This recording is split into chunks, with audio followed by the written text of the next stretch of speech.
Committee meets today to receive testimony from Admiral Mike Rogers, the commander of U.S. Cyber Command, director of the National Security Agency, and chief of the Central Security Service. A lot of titles, Admiral. That's good. Thank you for your many years of distinguished service and for appearing before this committee today. Threats to our national security in cyberspace continue to grow in speed and severity. New attacks appear in the headlines on an increasingly frequent basis as nation-states, criminal organizations, and terrorists seek to leverage technology to steal, coerce, and deter. When you appeared before this committee in September, Admiral Rogers, you noted that we, quote, have peer competitors in cyberspace and that some of them have, quote, already hinted that they hold the power to cripple our infrastructure and set back our standard of living if they choose. Since that hearing, Russia has demonstrated the ability to cut power to hundreds of thousands of people in central and western Ukraine. This attack, the first confirmed successful cyber attack on a large-scale power grid, is terribly significant as it demonstrates the sophisticated use of cyber weapons as a destabilizing capability and an effective deterrence tool.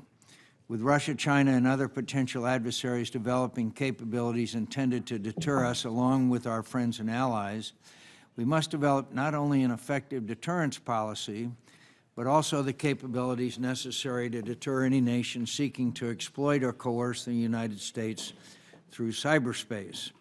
After significant urging by this committee, I believe the Defense Department has recognized this need, and important progress has been made at Cyber Command, but there's still a lot of work to do.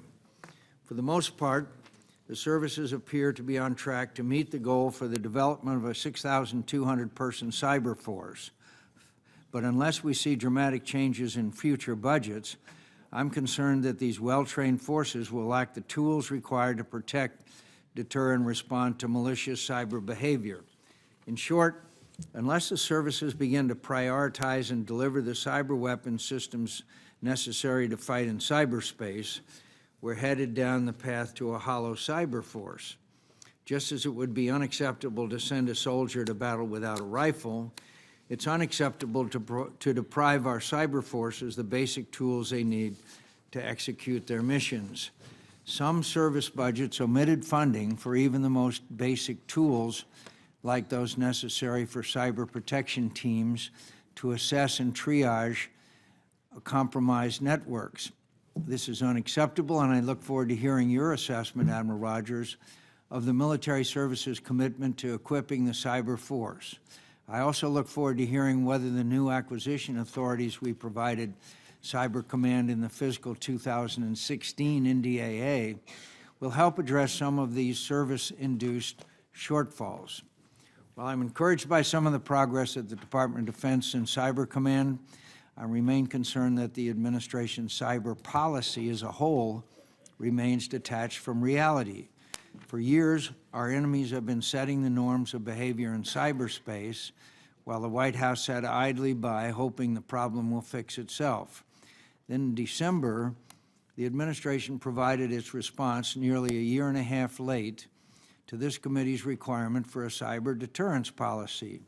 The response reflected a troubling lack of seriousness and focus, as it simply reiterated many of the same pronouncements from years past that have failed to provide any deterrent value or decrease the vulnerability of our nation in cyberspace. I applaud the recent efforts of the Justice Department to name and shame Iran for its cyber attacks against our critical infrastructure and financial sector.